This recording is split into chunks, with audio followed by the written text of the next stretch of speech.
So we looked at a series of women that was based off of a population of breast cancer patients spanning from 1988 to 2011, and we looked at their survival and their treatment decisions for stage 4 breast cancer, and we found that over this period the rate of surgery has decreased dramatically for these patients, and yet we found survival benefit associated with those who received surgery. And we found also that a subset lived at least 10 years, and that surgery was the strongest predictor of whether or not they survived. Well, like so many of the other areas that we investigate, the questions really come from the clinic, and I was seeing more and more women now. It's a small but wonderfully growing number of women who seem to be living for quite a long time with their stage 4 breast cancer. So that led us to look at when this question had last been looked at, and it was some time ago, so we thought let's reinvestigate this in a contemporary setting. So the National Cancer Institute has had population-based data on different cancer sites since 1973.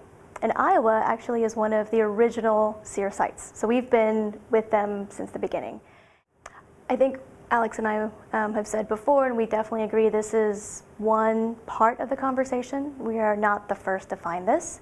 Others have come before us, and I think that hopefully this will help us in navigating what research needs to be done next. And for me, I would say it's trying to figure out who would benefit from surgery.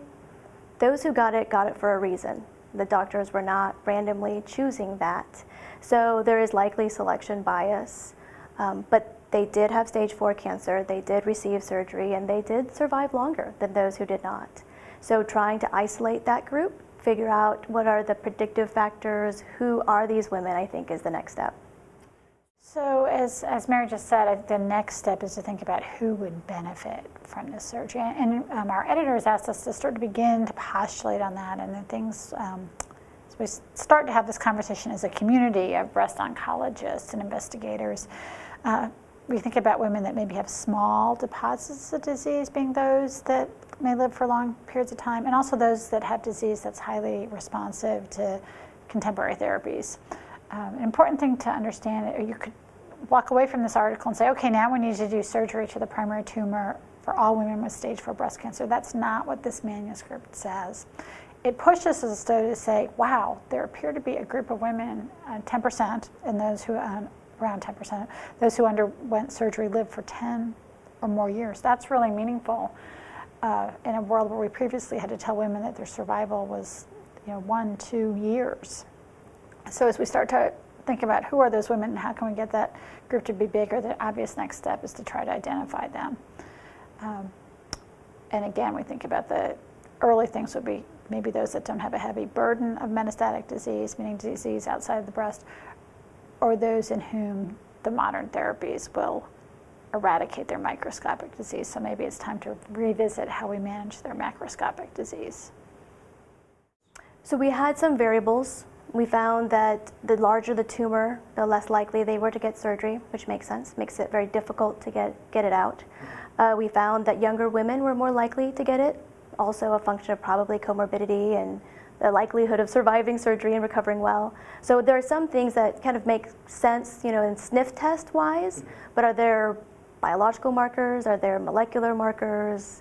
That we don't know. So the press has largely done a phenomenal job, and we're really, really grateful. But one worry we had when this came out was we're going to be, and our breast community is a very vibrant community that really wants to advocate strongly for women and men with this disease.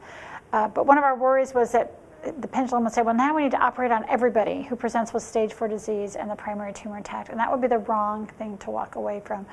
The right thing to walk away from would be, wow, these women are living a long time. Why are they living a long time, and how can we make that group of women bigger? We are hopeful that we can identify them and offer control of the macroscopic disease, which is often going to be the intact primary tumor, to allow them to have meaningful long-term survival.